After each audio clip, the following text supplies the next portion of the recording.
Cette vidéo raconte une histoire fictive créée uniquement à des fins de divertissement. Les scènes, personnages et événements présentés sont imaginaires et ne représentent pas la réalité. Devant 200 invités, mon mari a crié « Je vends aux enchères ma femme inutile pour 300 $. Tout le monde s'est moqué de moi. Mais... Soudain, 2 hommes se sont levés et ont crié « Moi. Je paierai 50 millions de $. Instantanément, le sourire a disparu du visage de mon mari parce que la salle est devenue si silencieuse que je pouvais entendre les glaçons bouger dans le verre de quelqu'un. Une seconde plus tôt, 200 personnes riaient. Puis Daniel Brox s'est levé près du fond de la salle de bal et a dit, assez fort pour que tout le monde entende, « Moi. Je paierai 50 millions de $. Thomas Reid s'est levé à côté de lui. Moi aussi. Le sourire de mon mari a disparu. Pas estompé, pas affaibli, disparu. Et c'est à ce moment précis que j'ai réalisé que sa petite blague cruelle venait de devenir la plus grande erreur de sa vie.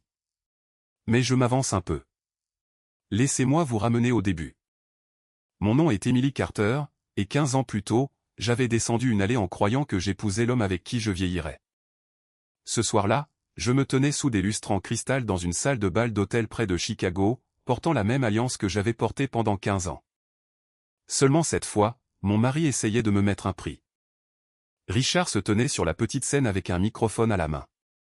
Il avait déjà trop bu, mais pas assez pour excuser ce qu'il s'apprêtait à dire. Il m'a regardé avec ce demi-sourire familier. Celui auquel j'avais appris à me méfier. Puis il s'est tourné vers nos invités. « Je vends aux enchères ma femme inutile pour 300 $, a-t-il annoncé. Qui la veut? Pendant un battement de cœur, personne n'a réagi. Puis quelqu'un a ri. Une autre personne s'est jointe. Bientôt, la salle s'est remplie de rires gênés. Je me tenais à côté de notre table, tenant un verre d'eau pétillante. 300 $. C'était le chiffre que mon mari avait décidé que je valais. Pas 15 ans de mariage. Pas les nuits tardives que j'avais passées à l'aider à préparer des rapports financiers. Pas les années où j'avais géré notre maison pendant qu'il construisait son entreprise. Pas l'argent de l'héritage que j'avais autrefois mis dans sa société quand il en avait désespérément besoin. 300 $. Richard a ri dans le microphone. Allez. Elle cuisine, elle nettoie, et elle se plaint gratuitement. Quelle affaire. Plus de rire. J'ai regardé autour de la salle. Certains invités fixaient leurs assiettes. D'autres souriaient parce qu'ils ne savaient pas quoi faire d'autre. Quelques personnes étaient vraiment amusées. Cela a fait plus mal que ce à quoi je m'attendais. Richard a haussé les sourcils vers moi. Qu'est-ce qui ne va pas, Emily? Tu as toujours voulu savoir ce que tu valais. Je n'ai pas répondu. Il s'attendait probablement à des larmes. Pendant des années, il avait appris que l'humiliation me rendait silencieuse. Il prenait mon silence pour de la faiblesse. Ce soir-là, il a refait la même erreur. Il a levé le microphone. 300 $. Quelqu'un. Un homme près du bar a gloussé. Puis Richard a pointé vers moi. Regardez-la. Elle ne sait même pas quoi dire. J'ai finalement regardé directement vers lui. Tu devrais poser le microphone, Richard. Les rires ont faibli. Il a souri. Oh, elle a retrouvé sa voix. Non, ai-je dit calmement. Je ne veux juste pas que tu te ridiculises davantage. Son expression s'est durcie. Pour la première fois ce soir-là, la salle est devenue vraiment silencieuse. Puis Daniel Brox s'est levé. Daniel était au début de la soixantaine, les cheveux argentés, les épaules larges, et habituellement si réservé que les gens baissaient la voix quand il entrait dans une pièce. Je le connaissais depuis des années. Il avait été l'un des premiers partenaires commerciaux de Richard, mais je n'avais jamais vu Daniel regarder mon mari comme il le faisait ce soir-là. Il a levé une main. J'ai une offre. Richard a cligné des yeux. Quoi? La voix de Daniel était calme. 50 millions de $. Quelqu'un a eu le souffle coupé. Richard a ri nerveusement. Très drôle, Daniel. Daniel n'a pas souri. Je ne plaisantais pas. Avant que quiconque puisse répondre, Thomas Reid s'est levé à côté de lui. Thomas était un autre investisseur de longue date. Il avait 70 ans, un banquier à la retraite, et le genre d'homme qui ne parlait jamais à moins d'avoir quelque chose d'important à dire. Il a ajusté sa veste. J'offre la même chose. La salle de bal a éclaté en chuchotements. Richard les a dévisagés. Vous avez perdu la tête, tous les deux. Daniel a regardé vers moi. Puis il a dit quelque chose qui a tout changé. Émilie, nous n'enchérissons pas pour vous. Mon estomac s'est noué. Thomas a continué. Nous enchérissons pour ce que vous avez réellement construit. J'ai senti la pièce bouger autour de moi. Le visage de Richard est devenu blême. Je l'ai regardé. Qu'est-ce que ça veut dire? Il n'a pas répondu. C'était la première chose qui m'a effrayé. Richard avait toujours une réponse. Toujours. Il pouvait tout expliquer, tout déformer, se sortir de n'importe quelle situation. Mais maintenant, il se tenait complètement immobile. Daniel s'est dirigé vers notre table. Émilie, nous devons parler. Richard s'est interposé entre nous. Ce n'est pas le moment. Daniel l'a regardé. En fait, Richard, c'est exactement le moment. J'ai jeté un coup d'œil d'un homme à l'autre. De quoi parlez-vous? Thomas a sorti un dossier de la mallette en cuir qu'il avait apporté dans la salle de bal. Il l'a posé sur la table devant moi. Mon nom était écrit sur la première page. Emily Carter. Je l'ai fixé. Puis j'ai regardé mon mari. Richard. Sa mâchoire s'est crispée. Tu n'as pas besoin de lire ça. Cette phrase m'en a dit plus que n'importe quel document n'aurait pu le faire. J'ai lentement pris le dossier. Pendant 15 ans, j'avais cru que Richard était la personne qui comprenait nos finances. Je lui avais fait confiance. Je l'avais défendu. Je m'étais même excusé pour lui quand d'autres personnes remettaient en question son comportement. Et maintenant, deux hommes qui le connaissaient professionnellement depuis des décennies se tenaient devant moi, me disant que la femme qu'il venait de qualifier d'inutile pourrait valoir 50 millions de dollars. J'ai ouvert le dossier. La première page contenait un document de propriété d'entreprise. J'ai lu le premier paragraphe 2 fois, puis une troisième fois. Mes mains ont commencé à trembler parce que mon nom n'était pas simplement listé quelque part dans les documents. Il était attaché à un pourcentage de propriété, un pourcentage dont je n'avais jamais su l'existence. J'ai levé les yeux vers Richard. Son visage était devenu complètement blanc. Et soudain, j'ai compris quelque chose. La vente aux enchères n'était pas le début de l'histoire.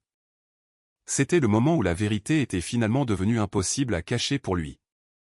J'ai continué à fixer le document, attendant que les mots se réarrangent en quelque chose de moins effrayant. Ils ne l'ont pas fait. Mon nom était là. Emily Carter. 18% de participation. 18%. J'ai de nouveau regardé Richard. Pourquoi mon nom est-il sur ce document? Il s'est frotté le front. Emily, c'est compliqué. Daniel a eu un rire silencieux et sans humour.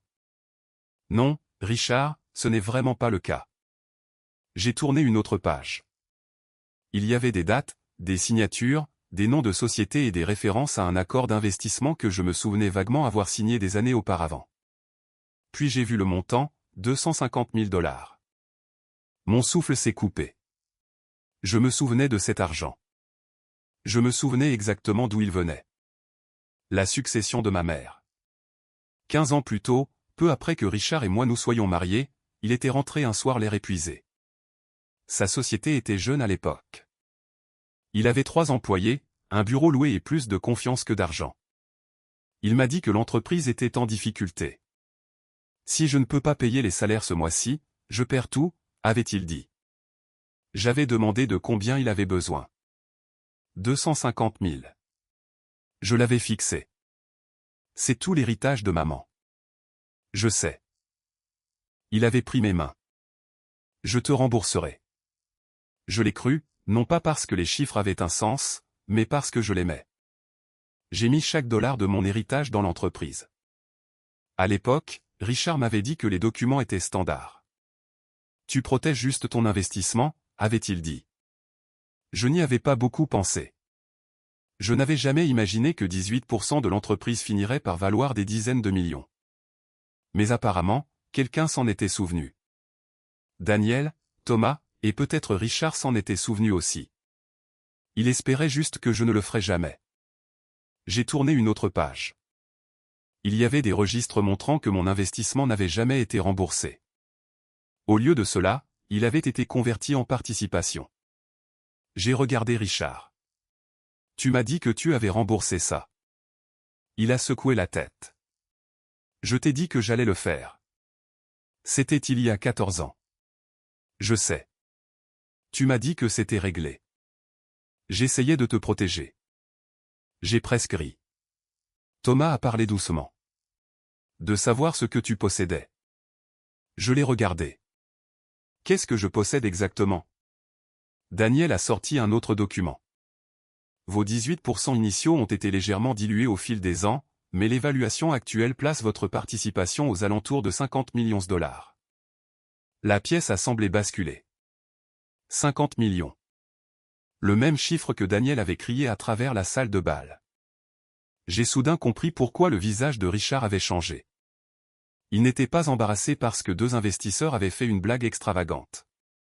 Il était terrifié parce qu'ils avaient annoncé ma valeur devant 200 témoins, et il l'avait fait au moment exact où il essayait de convaincre tout le monde que j'étais sans valeur.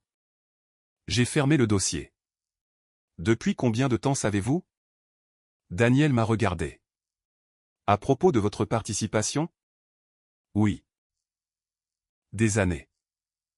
J'ai senti quelque chose se briser en moi. Pourquoi ne m'avez-vous pas prévenu? Daniel a pris une profonde inspiration. Parce que votre mari était l'associé gérant. On nous a conseillé de ne pas interférer dans votre mariage ou vos finances personnelles, a ajouté Thomas. Mais nous n'avons jamais oublié d'où venait le capital initial. J'ai pensé à toutes les années où Richard avait dit aux gens que je ne travaillais pas.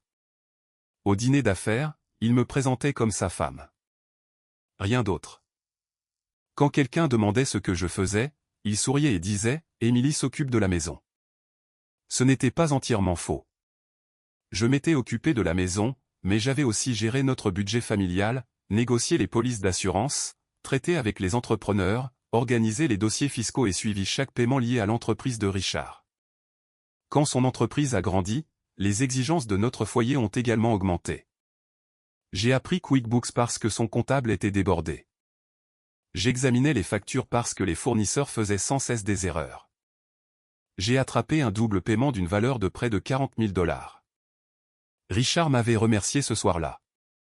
Tu as l'œil, avait-il dit. Quelque part en cours de route, avoir l'œil est devenu tu ne comprends rien aux affaires. Je me souviens de la première fois qu'il l'a dit. Nous étions assis à notre table de cuisine. Il avait ramené une pile de documents et m'avait demandé de les examiner. J'ai remarqué plusieurs transferts importants vers une LLC nouvellement créée. J'ai demandé ce que c'était. L'expression de Richard a changé. Ne t'en fais pas pour ça. Je ne m'inquiète pas. Je demande. Tu ne comprendrais pas. Je comprends les chiffres. Il a soupiré. Émilie, ce sont des affaires. Laisse-moi m'en occuper. C'est devenu sa phrase préférée. Laisse-moi m'en occuper. Finalement, j'ai arrêté de demander. Ou du moins, j'ai arrêté de lui demander. Au lieu de cela, j'ai commencé à garder des copies. Non pas parce que je préparais une vengeance, mais parce que quelque chose en moi avait commencé à murmurer que je devais me protéger. Ce soir-là, debout dans cette salle de bal, j'ai enfin compris pourquoi. La liaison de Richard avait commencé 2 ans plus tôt. Je le savais maintenant. J'avais trouvé les messages. J'avais vu les reçus d'hôtel. J'avais même reconnu le nom de la femme qu'il rencontrait. Mais quand je l'ai confronté, il m'a dit que j'imaginais des choses. Tu es devenu paranoïaque. Peut-être qu'une partie de moi voulait le croire. C'était plus facile que d'accepter que l'homme que j'avais épousé était devenu quelqu'un que je reconnaissais à peine. Puis sont venus les changements financiers. Les relevés bancaires ont disparu. Les mots de passe ont changé. Un nouveau comptable a commencé à s'occuper des affaires de l'entreprise. Richard a commencé à me dire que nos finances personnelles étaient trop compliquées pour que je m'en inquiète, alors je me suis inquiété tranquillement et j'ai sauvegardé tout ce à quoi je pouvais légalement accéder. Daniel m'a regardé. Émilie, il y a autre chose. J'ai senti mon estomac se nouer. Quoi? Richard a déplacé des actifs entre plusieurs LLC. Thomas a hoché la tête. Certaines d'entre elles semblent liées à des personnes proches de lui. Je savais exactement ce que cela signifiait. L'autre femme. Je me suis assise. Pendant 15 ans, j'avais pensé que mon mari essayait de construire un avenir pour nous. Maintenant, je me demandais s'il n'avait pas été en train de construire une issue de secours pour lui-même. Richard s'est soudainement avancé vers moi. Émilie, pouvons-nous parler en privé? Je l'ai regardé. Pour la première fois en 15 ans, je ne pense pas que ce soit une bonne idée. Son visage s'est crispé. Daniel a tranquillement rassemblé les documents. Thomas m'a donné sa carte. Appelez-nous demain. J'ai hoché la tête. Ce soir-là, je suis rentré seul à la maison. Richard a suivi 20 minutes plus tard. Il est entré dans la cuisine comme si de rien n'était. Tu as fait une scène ce soir. Je l'ai dévisagé. Tu m'as vendu aux enchères pour $300. C'était une blague. Non. J'ai secoué la tête. Ce n'en était pas une. Il a ouvert le réfrigérateur. Tu surréagis. Je l'ai regardé se verser un verre d'eau. Puis j'ai dit les mots que j'avais eu trop peur de dire pendant des années. Richard, que m'as-tu caché? Sa main s'est arrêtée. Pendant plusieurs secondes, aucun de nous n'a bougé. Puis il s'est retourné, et pour la première fois depuis que je l'avais rencontré, j'ai vu la peur dans les yeux de mon mari. La main de Richard est restée sur le comptoir de la cuisine. Ce que je cachais? Il a essayé de rire, mais il n'y avait aucun humour là-dedans. Émilie, tu es contrariée. Tu as passé une soirée terrible. Nous devrions parler demain. Non. Je me suis surprise de la fermeté de ma voix. Nous devrions parler ce soir. Il m'a regardé pendant un long moment. Puis il a dit, tu ne comprends pas ce que ces documents signifient. Alors explique-les. Ce sont des documents d'affaires. Mon nom est dessus parce que tu as investi dans l'entreprise il y a des années. Tu m'as dit que cet investissement était réglé. Richard a détourné le regard. C'est à ce moment-là que j'ai su. Pas tout, mais assez. J'avais passé 15 ans à croire que si je posais la bonne question, mon mari finirait par me dire la vérité. Ce soir-là, j'ai arrêté d'attendre que la vérité vienne de lui. Je suis monté, je me suis changé et je me suis assise à mon bureau. J'ai ouvert mon ordinateur portable. Le dossier contenant des années de documents financiers était toujours là. Je l'avais créé lentement, presque inconsciemment. Relevés bancaires, documents fiscaux, courriels, reçus, avis d'entreprise. Chaque fois que quelque chose m'avait semblé suspect, j'en avais sauvegardé une copie. J'ai commencé à comparer les dates. Le premier transfert remontait à près de 6 ans. L'argent avait été déplacé du compte principal de l'entreprise de Richard vers une LLC appelée Ridgeway Holdings. Un autre transfert avait suivi 3 mois plus tard. Puis un autre. J'ai cherché dans les registres de la LLC. L'adresse enregistrée n'était pas la nôtre. Ce n'était pas non plus le bureau de l'entreprise. C'était une boîte postale privée dans le centre de Chicago. J'ai continué à creuser. Ridgeway Holdings était lié à une autre entité. Cette entité avait une participation dans une propriété commerciale que Richard n'avait jamais mentionnée. Puis j'ai trouvé quelque chose qui m'a retourné l'estomac. Le bénéficiaire listé sur l'un des comptes liés n'était pas Richard. C'était Claire Morgan, la femme dont j'avais vu le nom sur son téléphone. J'ai fermé les yeux. Pendant quelques secondes, je ne pouvais plus respirer. Claire n'était pas seulement sa maîtresse. Elle était liée à la structure financière qu'il m'avait cachée. J'ai appelé Daniel. Il était presque 11 heures. Il a répondu à la deuxième sonnerie. Émilie, j'ai trouvé quelque chose. Il n'a pas demandé quoi. Pouvez-vous m'envoyer une adresse courriel sécurisée?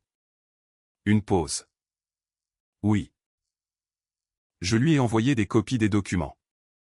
20 minutes plus tard, mon téléphone a sonné. La voix de Daniel était différente cette fois. Plus sérieuse. Émilie, ne confrontez pas Richard à propos de ses transferts. Je lui ai déjà posé la question. Je veux dire, ne le menacez pas. Ne l'accusez pas. Ne lui dites pas ce que vous avez trouvé. Pourquoi? parce que si nous avons raison, il commencera à détruire les preuves. J'ai regardé vers la chambre. Richard était toujours en bas. Que dois-je faire demain matin? Retrouvez-moi et Thomas au bureau de notre avocat. J'ai hésité. Je ne sais pas si je peux me permettre un avocat. La réponse de Daniel est venue immédiatement. Vous ne nous payez pas. Ce n'est pas ce que je voulais dire. Je sais. Il a fait une pause. Émilie, écoutez attentivement. Vous n'êtes pas la femme sans défense qu'il a décrite ce soir. J'ai dégluti. Je ne me sens pas très puissante. Vous n'avez pas besoin de vous sentir puissante. Vous devez juste arrêter de lui donner le contrôle. Le lendemain matin, j'ai rencontré Daniel et Thomas dans un cabinet d'avocats près de la rivière Chicago. Une avocate spécialisée en droit de la famille nommée Karen Mitchell s'est jointe à nous. Elle avait la cinquantaine, était directe et calme, avec le genre de présence qui me faisait me tenir plus droite sans m'en rendre compte. Elle a examiné les documents de propriété, puis les relevés bancaires, puis les informations sur la LLC. Elle ne m'a pas interrompu une seule fois. Finalement, elle a fermé le dossier. Émilie, d'après ce que vous m'avez montré, votre participation de 18% semble légitime. Nous devons vérifier tout l'historique de l'entreprise, mais je ne vois aucune raison de supposer que vous n'avez pas une revendication substantielle. À quel point substantielle? Karen a regardé Daniel. Il a répondu. Potentiellement autour de 50 millions, en fonction de l'évaluation. J'ai fixé la table. 50 millions de dollars. Le chiffre semblait irréel. Je ne pensais pas à des manoirs ou à des jets privés. Je pensais aux 250 000 dollars que j'avais hérités de ma mère. De l'argent qu'elle avait économisé toute sa vie. De l'argent que j'avais donné à Richard parce que je croyais que nous construisions quelque chose ensemble. Et maintenant, cet investissement initial pourrait valoir 200 fois ce que j'y avais mis. Karen s'est penchée en avant. Il y a quelque chose de plus important que l'évaluation. Quoi? Votre mari a peut-être essayé de faire disparaître votre participation. Elle a expliqué que si Richard avait transféré des actifs de l'entreprise, modifié des registres ou créé des entités liées dans le but de dissimuler des intérêts matrimoniaux ou corporatifs, le tribunal voudrait le savoir. J'ai demandé, pourrait-il réellement perdre l'entreprise? Cela dépend de ce que les preuves montrent. J'ai hoché lentement la tête. Je n'étais pas intéressé à détruire son entreprise. Je voulais ce qui était légalement mien, et je voulais la vérité. Cet après-midi-là, Karen m'a aidé à obtenir l'accès au registre que j'étais en droit d'examiner. Nous avons découvert plus. Richard avait autorisé plusieurs transactions sans me les divulguer. Il y avait des paiements de consultation à des entreprises avec des descriptions vagues. Il y avait des transferts qui ont finalement atteint des comptes liés à Claire. Et il y avait des courriels. Un courriel m'a fait arrêter de respirer. Il provenait de Richard à son comptable. La ligne d'objet indiquait « Participation d'Émilie ». Le message était court. Nous devons nous assurer qu'elle ne réalise pas le pourcentage qu'elle détient encore. Je l'ai lu 2 fois, puis une 3e fois. J'avais les mains froides. Richard savait. Il avait toujours su. Il n'avait pas oublié mon investissement. Il n'avait pas mal compris les documents. Il m'avait délibérément tenu dans l'ignorance. Karen a observé mon visage. Vous n'êtes pas obligé de lire plus aujourd'hui. J'en ai besoin. Un autre courriel disait, si le mariage se termine, je ne veux pas qu'elle parte avec le contrôle ou un paiement important. J'ai fermé l'ordinateur portable. Pendant 15 ans, je m'étais demandé si j'imaginais des choses. Ce n'était pas le cas. La cruauté dans la salle de bal a soudain pris tout son sens. La blague sur ma mise aux enchères pour 300 $ n'était pas aléatoire. Elle faisait partie de l'histoire que Richard voulait que tout le monde croie. Sa femme était inutile. Sa femme ne contribuait à rien. Sa femme n'avait aucun rôle significatif dans l'entreprise. Sa femme valait 300 $. Parce que si assez de gens croyaient cette histoire, peut-être qu'un jour je la croirais aussi. Karen m'a regardé. Que voulez-vous faire? J'ai pensé à la vengeance.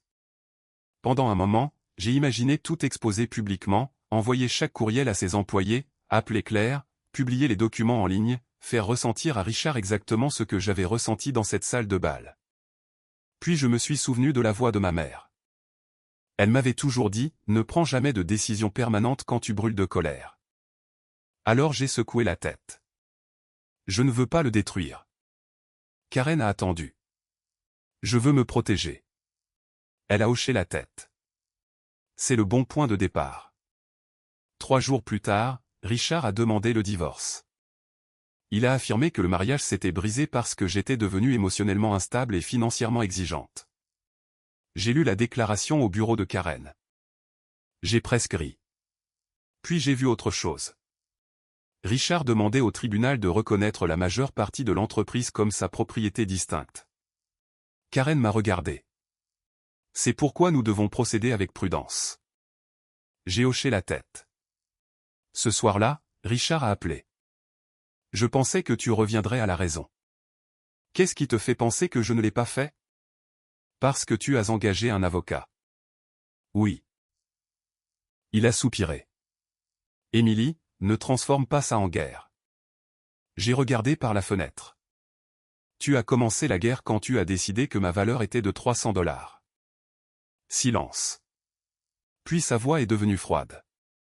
Tu n'as aucune idée de ce que tu fais. J'ai répondu calmement. Non, Richard. Finalement, si. Et pour la première fois, je n'avais pas peur de ce qui allait se passer ensuite. J'étais prête à le découvrir. Pour la première fois en 15 ans, j'ai arrêté de me justifier auprès de Richard. Chaque question passait par Karen. Chaque document passait par Karen. Chaque accusation de Richard devenait quelque chose que je documentais plutôt que quelque chose que je défendais. C'était étrange au début. J'avais passé des années à essayer de maintenir la paix dans notre mariage. Si Richard était en colère, j'adoucissais mes paroles. S'il était stressé, je lui laissais de l'espace. S'il me critiquait, je me demandais ce que j'avais fait de mal. Maintenant, quand il envoyait un message de colère, je le lisais une fois et le transférais à mon avocate. Ce simple changement le rendait fou. 2 semaines après avoir demandé le divorce, Richard m'a appelé de son bureau. Tu rends les choses bien pires qu'elles ne devraient l'être. J'étais assise à ma table de cuisine avec Karen en haut-parleur. Je n'ai rien fait, ai-je dit. Tu as engagé des avocats. Toi aussi. C'était nécessaire. Alors les miens doivent être nécessaires aussi. Il y a eu une longue pause. Tu ne comprends pas ce que ça va te coûter. J'ai regardé le dossier à côté de moi. Je comprends. Tu pourrais partir avec quelque chose de raisonnable. Quelque chose de raisonnable? Tu sais ce que je veux dire. Non, Richard. Je ne sais pas. Sa voix s'est durcie. Tu essaies de prendre la moitié de mon entreprise. Karen a levé un doigt en silence, me disant de ne pas répondre émotionnellement. J'ai pris une profonde inspiration. Je demande ce que la loi dit que j'ai le droit d'avoir. Cette entreprise est à moi. Tu as dit ça il y a 15 ans quand tu avais besoin de l'argent de ma mère. Silence. Puis Richard a raccroché. Karen m'a regardé. Tu t'en es bien sorti. Je voulais crier. Je sais. Elle a souri légèrement. Mais tu ne l'as pas fait. C'est devenu ma stratégie. Je n'ai pas crié. Je n'ai rien posté en ligne. Je n'ai pas contacté Claire. Je n'ai pas appelé nos amis pour leur dire ce que Richard avait fait. J'ai simplement continué d'avancer et, lentement, la vérité a commencé à faire surface. La première découverte majeure est venue d'une vieille archive de courriel que Richard avait écrite à son comptable 3 ans plus tôt. Émilie ne peut pas connaître l'évaluation actuelle. Elle commencera à poser des questions. Un autre message a suivi. Garde-la concentrée sur la maison et la famille. Je m'occuperai du côté corporatif. J'ai fixé ces mots pendant longtemps. La maison et la famille. C'était apparemment là où il croyait m'avoir mise. Pas à côté de lui, en dessous de lui. Karen a inclus les courriels dans notre dossier de preuve. Puis sont venus les registres de la LLC. Les transferts étaient plus compliqués que je ne l'avais initialement compris, mais le schéma était clair. L'argent avait été déplacé de l'entreprise de Richard vers des entités qui semblaient n'avoir aucun but commercial légitime.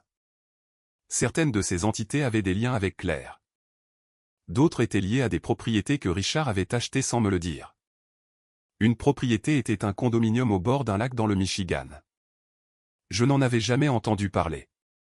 Karen a trouvé l'acte de propriété. Richard l'avait acheté 18 mois plus tôt. L'acompte provenait d'un compte lié à l'une des LLC. J'ai fixé le document. C'était censé être notre week-end d'anniversaire. Karen m'a regardé. Quoi? Il y a 18 mois, il m'a dit qu'il avait une conférence à Détroit. Il a dit qu'il serait parti pour 3 jours. Elle a regardé de nouveau l'acte de propriété. La propriété était à 40 minutes de l'endroit où vivait la famille de Claire. Je n'avais besoin de personne pour l'expliquer. Mais il y avait une chose que je refusais toujours de faire. Je refusais de devenir obsédé par Claire. Elle n'était pas mon mari. Richard était la personne qui m'avait fait des vœux. Richard était la personne qui avait menti. Richard était la personne qui s'était tenue sur une scène et avait transformé 15 ans de mariage en divertissement. L'autre femme n'était pas ma vengeance. La vérité l'était. Puis quelque chose d'inattendu s'est produit. L'une des invitées de notre fête d'anniversaire m'a contacté. Elle s'appelait Linda Harper. Elle et moi nous connaissions depuis près de 10 ans. Elle m'a envoyé un texto. Émilie, je ne sais pas si tu veux ça, mais j'ai tout enregistré. En pièce jointe se trouvait une vidéo. Je n'ai pas voulu la regarder pendant 2 jours. Je l'ai laissée non ouverte. Puis un soir, j'ai appuyé sur Play. Me voilà, debout à côté de notre table. Richard riait. Les gens riaient. Puis je l'ai entendu le dire. Je vends aux enchères ma femme inutile pour $300. Le voir était pire que de s'en souvenir. Je me suis vu debout, complètement immobile. J'ai vu la confusion sur les visages des gens. J'ai vu Richard profiter de l'attention. Puis j'ai vu Daniel se lever. 50 millions de dollars. Thomas a suivi. J'offre la même chose. La vidéo a parfaitement capturé le visage de Richard. Pour la première fois, j'ai vu ce que tout le monde avait vu. La peur, pas l'embarras. La peur. J'ai mis la vidéo en pause. J'ai alors compris que Richard n'avait pas eu peur de perdre sa dignité. Il avait peur que les gens découvrent ce que je possédais. J'ai envoyé la vidéo à Karen. Elle a répondu presque immédiatement. Ceci est important. Conservez le fichier original. Le lendemain matin, l'avocat de Richard a contacté Karen. Il voulait une conférence de règlement. Karen a accepté.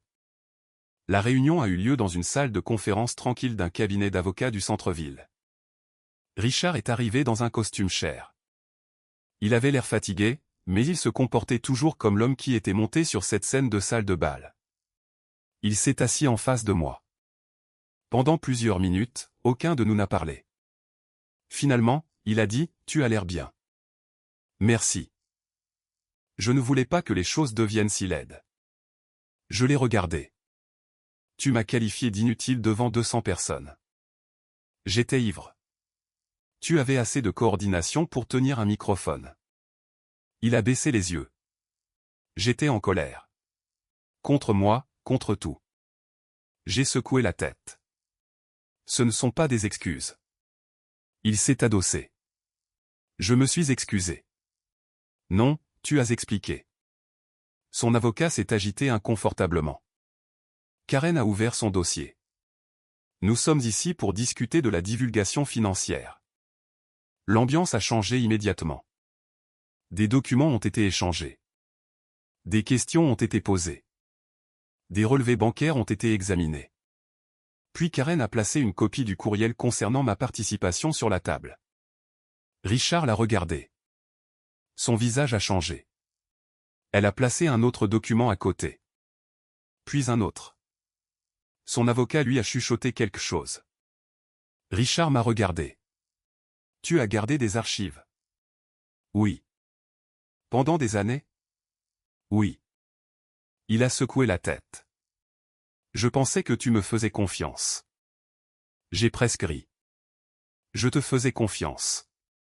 Cette réponse a semblé lui faire plus de mal que tout ce que j'avais dit d'autre, car c'était vrai. Je lui avais fait confiance. C'était la partie qu'il avait brisée. Pas mes finances, pas ma réputation, ma confiance. À la fin de la réunion, la position de Richard avait changé. Son avocat a demandé une semaine supplémentaire pour examiner les documents. Karen a accepté. Alors que nous nous levions pour partir, Richard m'a arrêté. Émilie. Je me suis retourné. Il a baissé la voix. Veux-tu vraiment détruire tout ce que nous avons construit? Je l'ai regardé pendant un long moment. Non. Son expression s'est adoucie. Je ne veux rien détruire. Puis j'ai ajouté, je ne me détruirai tout simplement plus pour te protéger. Je suis sorti. Pour la première fois, je ne me sentais pas victorieuse. Je me sentais libre. Derrière moi, Richard est resté dans cette salle de conférence, entouré par les conséquences de ses propres décisions. Et quelque part dans ces documents se trouvait la vérité sur ce que sa blague à $300 lui avait réellement coûté. La deuxième réunion de règlement a duré près de 4 heures. À ce moment-là, personne ne prétendait que ce n'était qu'un désaccord entre deux personnes qui ne s'aimaient plus. Il y avait des dossiers financiers sur la table, des documents d'entreprise dans des classeurs, des courriels imprimés en noir et blanc, et des questions auxquelles Richard ne pouvait plus répondre avec un sourire. Je suis resté assise tranquillement à côté de Karen. En face de moi, Richard semblait plus petit qu'à la salle de bal. Pas physiquement. Quelque chose d'autre avait changé. Pendant des années, Richard avait été la personne que tout le monde écoutait. Au dîner d'affaires, il parlait le premier. Aux réunions de famille, les gens attendaient son opinion. Même quand il avait tort, il parlait avec une telle confiance que les gens supposaient souvent qu'il devait savoir quelque chose qu'ils ignoraient. Maintenant, son avocat se penchait sans cesse vers lui et chuchotait, « Ne réponds pas à ça pour l'instant. » L'ironie ne m'a pas échappé. Pendant 15 ans, Richard m'avait dit de le laisser tout gérer. Maintenant, quelqu'un d'autre lui disait la même chose. Karen a ouvert un autre dossier. Nous avons des documents supplémentaires concernant les transferts entre la société et les LLC associés. L'avocat de Richard a soupiré. Nous les avons examinés. Alors vous comprenez notre position. Richard s'est penché en avant. J'ai déjà expliqué ces transferts. Karen l'a regardé. Non, Richard.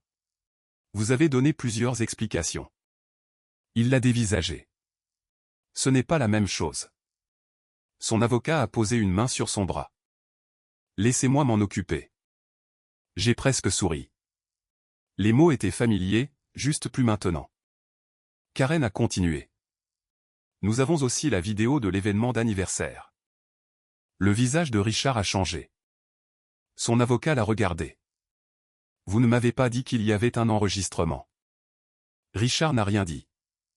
Karen a placé une tablette sur la table. Je ne crois pas que nous ayons besoin de la jouer aujourd'hui, mais si cela va au tribunal, nous pourrions l'utiliser pour établir le contexte de plusieurs déclarations faites ce soir-là. Richard a fixé la tablette. J'ai observé ses mains. Elles tremblaient légèrement. L'homme qui s'était autrefois tenu devant 200 personnes et avait ri en m'humiliant ne pouvait même pas regarder l'écran. Finalement, il a dit, c'était une blague. J'ai répondu avant que Karen ne le puisse. Ça a cessé d'être une blague quand tu m'as vu blessé et que tu as continué. Il m'a regardé. Je n'ai pas haussé la voix. Je n'en avais pas besoin. Tu as eu plusieurs occasions d'arrêter, Richard. Tu as choisi de ne pas le faire. Il a baissé les yeux. Pendant un instant, j'ai vu quelque chose qui ressemblait presque à du regret.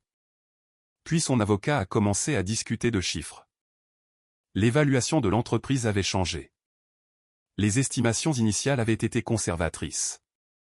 Après avoir examiné les contrats, les propriétés et les actifs en cours, l'entreprise valait beaucoup plus que ce que Richard avait prétendu. Ma participation de 18% n'était pas une note de bas de page technique. Elle était réelle. Elle était précieuse, et elle n'avait jamais disparu simplement parce que Richard préférait que je ne le sache pas. Le chiffre finalement mis sur la table était proche de 50 millions de dollars. Je l'ai fixé. 50 millions, le même chiffre que Daniel avait prononcé dans la salle de bal. Pendant un étrange moment, je me suis souvenu du visage de Richard quand Daniel l'a dit. Ce seul chiffre avait exposé quelque chose qu'aucun argument n'aurait pu exposer. Richard savait exactement ce que je valais. Il avait simplement passé des années à essayer de s'assurer que je ne le sache pas. Son avocat a regardé Karen. Nous sommes prêts à discuter d'un rachat. Karen a hoché la tête. À condition que l'évaluation soit juste et que les autres problèmes soient résolus. Richard m'a regardé. Tu veux vraiment l'entreprise? Non. Il a semblé surpris. Je veux ce qui est légalement à moi. Il s'est adossé. Tu aurais pu prendre moins. Je sais. Alors pourquoi ne l'as-tu pas fait? J'y ai réfléchi. Parce que chaque fois que je pensais à prendre moins, je me souvenais pourquoi tu voulais que je le fasse. Il n'a pas répondu. Les négociations se sont poursuivies. Richard a accepté de céder certains actifs et de transférer des participations dans le cadre du règlement. Certaines des transactions douteuses resteraient soumises à un examen séparé. Son avocat a clairement indiqué qu'il pourrait faire face à des conséquences financières supplémentaires si d'autres actes répréhensibles étaient établis. Richard avait l'air épuisé. Finalement, il s'est tourné vers moi. Est-ce ce que tu voulais? J'ai secoué la tête. Non. Alors que voulais-tu? Je l'ai regardé droit dans les yeux. Je voulais que mon mari me respecte. Cette phrase a réduit la pièce au silence, car l'argent n'avait jamais été au cœur de l'affaire. L'argent était une preuve. La propriété était une preuve. Les comptes cachés étaient des preuves. Mais la véritable perte était 15 ans à être rabaissée pour que quelqu'un d'autre puisse se sentir plus grand. Le règlement a été finalisé plusieurs semaines plus tard. J'ai reçu ce que les avocats ont déterminé que j'étais légalement en droit d'avoir. J'ai gardé notre maison pendant un certain temps, bien que je l'ai finalement vendue. Je n'avais pas besoin d'une immense maison remplie de souvenirs qui ne m'appartenaient plus. Richard a perdu le contrôle de plusieurs parties de son entreprise. Sa réputation a souffert. Les gens qui avaient ri à la salle de bal ont commencé à l'éviter. Certains se sont excusés auprès de moi. Linda était l'une d'entre eux. J'aurais dû l'arrêter, m'a-t-elle dit. J'ai secoué la tête. Tu étais embarrassé aussi.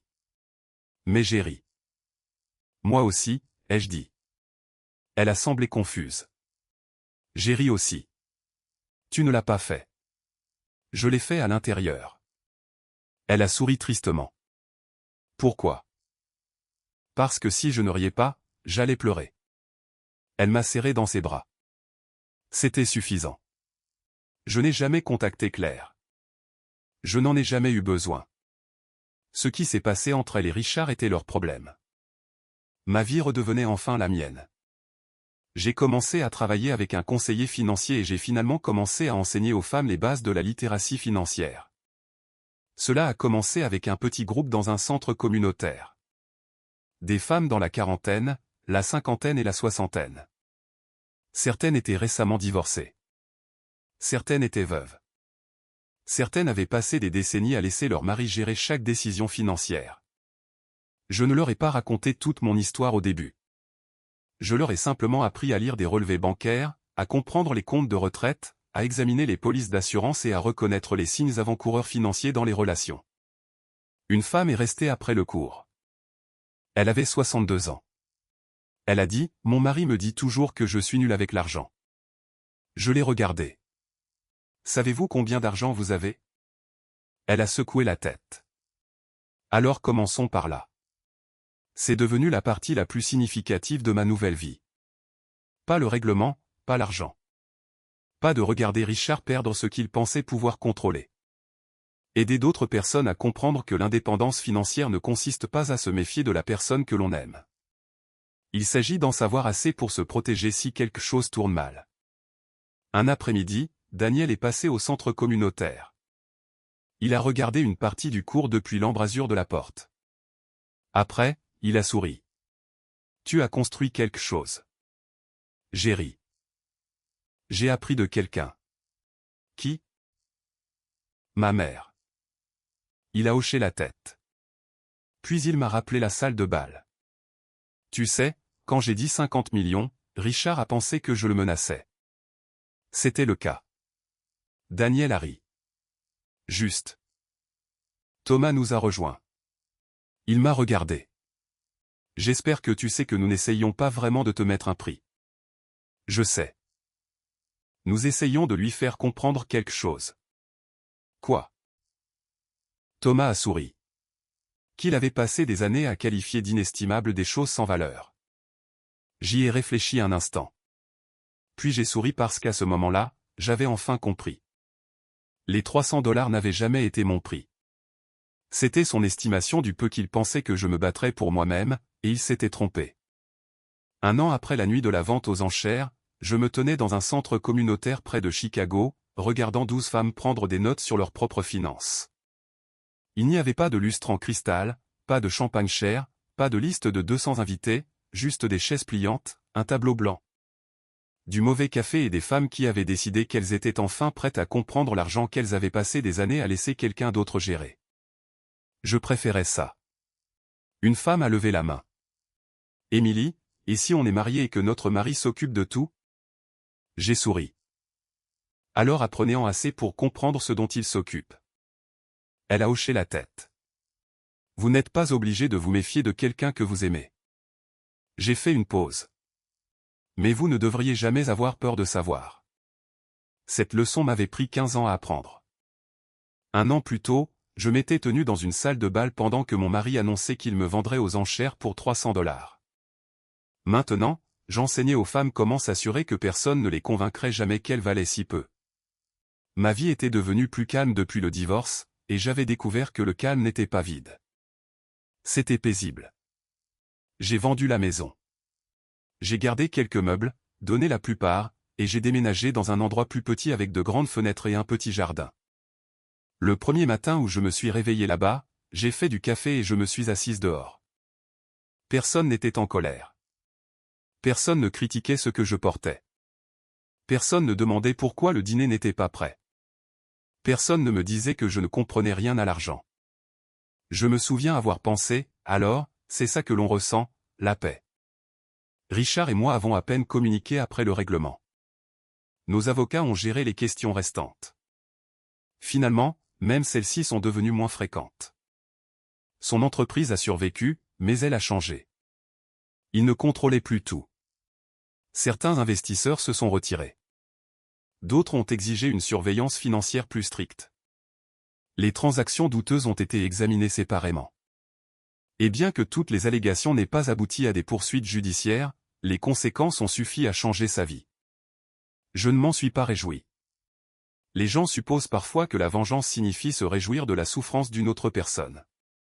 Pour moi, c'est devenu quelque chose de différent. La justice était simplement le point où j'ai cessé de porter les conséquences des choix de quelqu'un d'autre. Un après-midi, près d'un an après l'incident de la salle de bal, j'ai reçu une lettre. Il n'y avait pas d'adresse de retour au-delà du nom de Richard. J'ai failli la jeter. Au lieu de cela, je l'ai ouverte. Son écriture semblait familière. Cela m'a surprise. Je ne l'avais pas vue depuis des mois. La lettre était courte. Émilie, j'ai réécrit ceci plusieurs fois parce que chaque version sonnait comme une excuse. J'ai continué à lire. J'ai été cruel avec toi parce que j'avais besoin de croire que j'étais plus important que toi. Je me suis dit que tu ne comprenais pas les affaires parce que j'avais peur que tu les comprennes mieux que moi. Je me suis dit que tu ne contribuais pas parce qu'admettre à quel point tu avais contribué m'aurait forcé à admettre combien je te devais. Je me suis arrêté. Pour la première fois, Richard n'expliquait pas. Il admettait. La lettre continuait, le soir de la fête, je pensais t'humilier. Je n'ai pas réalisé que je m'exposais moi-même. J'ai regardé par la fenêtre. Cette phrase est restée avec moi. Puis est venue la partie à laquelle je ne m'attendais pas. Je suis désolé. Pas de demande. Pas de reviens. Pas de donne-moi une autre chance. Juste des excuses. J'ai plié la lettre et je l'ai rangée. 2 semaines plus tard, j'ai accepté de le rencontrer. Pas parce que je le voulais de retour. Parce que 15 ans méritaient une conversation honnête. Nous nous sommes rencontrés dans un café tranquille. Richard est arrivé en avance. Il avait l'air plus âgé, pas de façon spectaculaire, juste fatigué. Il s'est levé quand je me suis approché. Salut, Émilie. Salut. Nous nous sommes assis l'un en face de l'autre. Pendant quelques instants, aucun de nous n'a parlé. Puis il a dit, tu as l'air heureuse. Je le suis. Il a souri. J'en suis content. J'ai étudié son visage. Autrefois, j'avais connu chaque expression, maintenant, je n'en connaissais presque aucune. Comment vas-tu? Ai-je demandé. J'apprends. Apprends quoi? Qu'être prospère ne signifie pas que tu es une bonne personne. J'ai baissé les yeux sur mon café. Ça t'a pris du temps. Il a ri doucement. Je le méritais. Il y avait quelque chose de presque normal dans ce moment. Presque comme les personnes que nous avions été avant que tout ne tourne mal. Puis il est devenu sérieux. J'avais peur de toi. J'ai levé les yeux. De moi. Pas physiquement. Il a secoué la tête. J'avais peur que tu réalises que tu n'avais pas besoin de moi. Je n'ai pas répondu. Il a continué. Tu étais plus intelligente que je ne le pensais, plus capable, plus patiente. Il a dégluti. Et chaque année, tu devenais plus indépendante. Je me sentais moins important. J'ai pensé à toutes ces années où je m'étais blâmé pour son comportement. Peut-être que je n'avais pas causé son insécurité. Peut-être que j'avais simplement été la personne la plus proche de celle-ci. Richard m'a regardé. Me détestes-tu? Non. Ses yeux se sont baissés. Me pardonnes-tu? J'ai réfléchi attentivement avant de répondre. Oui. Il a semblé surpris. Mais le pardon ne signifie pas que nous nous remettons ensemble. Je sais. Ça ne veut pas dire que ce qui s'est passé était acceptable. Je sais. Et ça ne veut pas dire que je te fais confiance. Il a hoché la tête. Je comprends. C'était notre réconciliation. Pas une réunion, pas un second mariage, quelque chose de plus calme. Nous étions enfin capables de cesser d'être des ennemis. Nous pouvions reconnaître que nous nous étions aimés un jour, que nous avions construit une vie ensemble, et que nous étions finalement devenus des personnes qui ne pouvaient plus vivre ensemble. Le pardon n'effaçait pas les dommages. Cela signifiait simplement que je ne voulais pas les porter pour toujours. Avant de partir, Richard a posé une dernière question. As-tu jamais compris pourquoi Daniel et Thomas ont dit 50 millions? J'ai ri. Tu me le demandes? Je ne l'ai jamais compris. J'ai secoué la tête. Moi non plus. Un mois plus tard, j'ai croisé Daniel et Thomas à un événement caritatif. Je leur ai finalement demandé.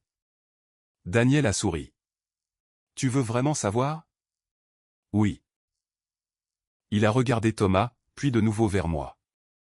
Parce que Richard avait besoin d'entendre un chiffre plus grand que celui qu'il t'avait donné. J'ai ri. Thomas a ajouté, nous ne t'achetions pas, Émilie.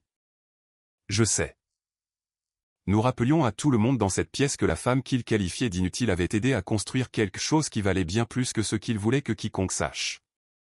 J'ai souri. Et les 50 millions?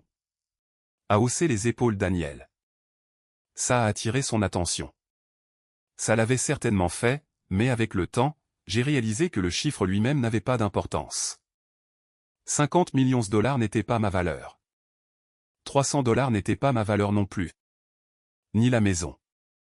Ni mon mariage. Ni ma carrière. Ma valeur n'avait jamais été un chiffre. C'est devenu la leçon que j'ai essayé d'enseigner à chaque femme qui passait par mes cours de finance. Connaissez vos comptes. Connaissez vos droits. Lisez les documents que vous signez. Gardez des copies des dossiers importants. N'abandonnez pas chaque décision financière simplement parce que vous aimez quelqu'un. Et si quelqu'un vous dit à plusieurs reprises que vous ne valez rien, ne perdez pas votre vie à essayer de le convaincre du contraire. Laissez assez de place dans votre vie pour découvrir qui vous êtes sans sa voix dans votre tête. Un an après la vente aux enchères, je suis retourné dans la même salle de bal d'hôtel pour une collecte de fonds caritative. Je suis resté près de l'entrée un moment. Je me suis souvenu des rires, du microphone, de l'humiliation, des deux hommes qui se sont levés, du silence qui a suivi. Puis j'ai souri. La pièce n'avait pas changé. Moi, si. Je suis entré et pour la première fois, cette salle de bal n'était pas l'endroit où mon mari avait essayé de me mettre un prix. C'était simplement une pièce, rien de plus. Mon histoire n'est pas vraiment à propos de 50 millions de dollars. Ce n'est même pas à propos de la vengeance. C'est à propos de ce qui se passe quand quelqu'un passe des années à vous dire que vous êtes petit et qu'un jour, vous arrêtez enfin de le croire. Parfois, la justice n'est pas de regarder quelqu'un tomber. Parfois, la justice, c'est de s'en aller sans avoir besoin qu'il s'excuse. Parfois, le pardon signifie fermer une porte sans haine.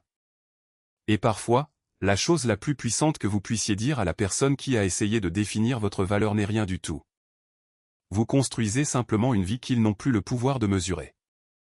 Si cette histoire a signifié quelque chose pour vous, prenez un moment pour penser aux personnes dans votre propre vie qui pourraient avoir besoin d'entendre ce message. Partagez cette histoire avec quelqu'un qui pourrait avoir besoin d'un rappel que sa valeur n'est pas déterminée par la façon dont une autre personne la traite.